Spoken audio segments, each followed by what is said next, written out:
السلام عليكم، ازيكم؟ عاملين ايه؟ يا رب تكونوا دايما بخير. اهلا بكم في فيديو جديد. كل سنه وحضراتكم طيبين وبخير وبصحه وسلامه. كل سنه واهلي واصحابي واخواتي وكل حبايبي بالف خير. عملت بسكوت بقى عشان خاطر ضيافه العيد وضيوف العيد. تعالوا بقى معايا اوريكم عملته ازاي. ان شاء الله الفيديو يعجبكم، ولو عجبكم الفيديو ما تنسونيش اعملوا لي لايك، واللي اول مره يدخل القناه اعمل لي سبسكرايب. ابتديت بسم الله الرحمن الرحيم. عندي 500 جرام دقيق اللي هو نص كيلو، 250 جرام من الزبدة اللي هو ربع كيلو. عندي كمان 125 جرام من السكر البودر اللي هو تقريبا 8 كيلو برضو. كمان عندي واحدة بضاية واحدة كاملة زي ما هي. معلقتين لبن بودر. ظرف من الصغير ده اللي احنا بنجيبه، ظرف العادي فانيليا واحد او اتنين. هي الفانيليا كانت قوية جدا يعني انا استعملت هنا واحد بس. عندي كمان معلقة صغيرة من البيكنج باودر. ابتديت هنا نزلت الزبدة. بعد ما نزلت بالزبدة ضربتها بالمضرب كويس جدا لغاية ما لونها فتح شوية زي ما حضراتكم شايفين. كمان بعدها نزلت واحدة واحدة بالسكر البودر، معلقة معلقة علشان يدوب كويس مع الزبدة.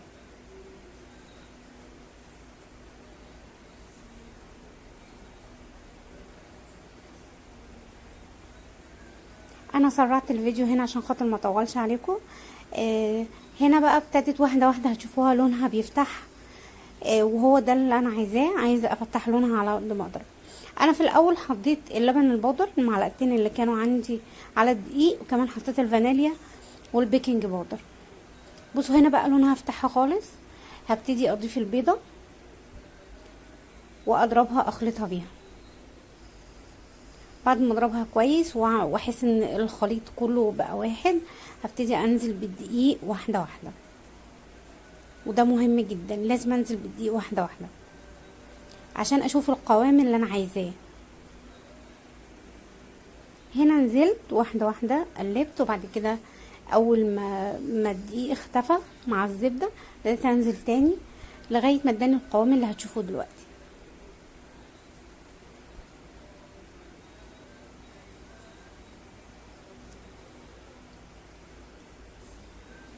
بعد ما لمت معايا خالص ابتديت بقى سبتها في التلاجة تقريبا ربع ساعة يا دوبك تمسك، علشان خاطر انا عايزة اعملها دواير. بصوا هنا القوام عامل ازاي. ما تقلقوش من القوام ده كده ممتاز جدا، واداني بسكوت هش وحلو قوي. حطيته في التلاجة شوية عشان اعرف اعمله الدوائر اللي انا عايزاها. عملتها دخلتها في الفرن عندي على درجة حرارة 180 رف وسط. مفيش ما غابتش، يعني ما قعدتش في الفرن تقريبا 10 دقايق واتخبز بسرعة ما شاء الله. بعد كده عندي شوكولاتة هنا دارك.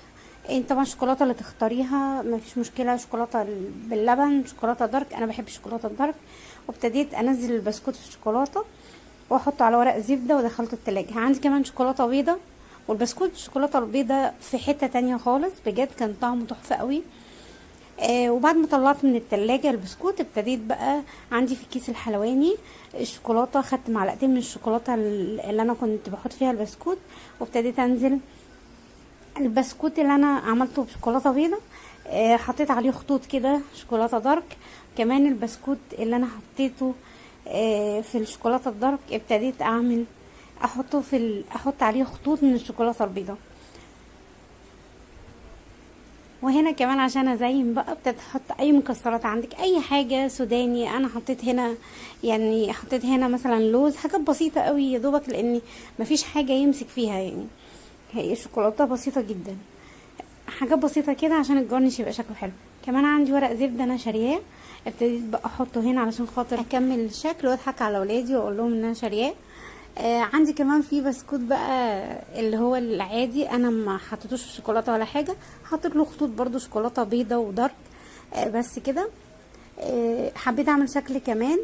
عندي جبت بسكوتين وابتديت الحمهم بنوتيلا، حاجه خفيفه كده، نوتيلا مش كتير، طبقه بسيطه جدا. بعد كده نزلتهم في الشوكولاته وحطيتهم على ورق زبده ودخلتهم التلاجة. اول ما طلعوا عندي من التلاجة كنت محضره زبده لوتس. زبده اللوتس من الحاجات اللي بتدي اي بسكوتات طعم حلو قوي. هنا حطيتها وحطيت عليها واحدة عين الجمل. انت عايزة برضو تحطي اي مكسرات انت بتحبيها مش مشكلة. هنا كنت خلصت الفيديو. شكلت الصينية وهنا هوريها لكم كاملة. اتمنى يكون الفيديو عجبكم. اتمنى اكون ضفت لكم فكرة جديدة. كل سنة وحضراتكم طيبين، واشوفكم ان شاء الله في فيديوهات جاية كتير، ودمتم في امان الله.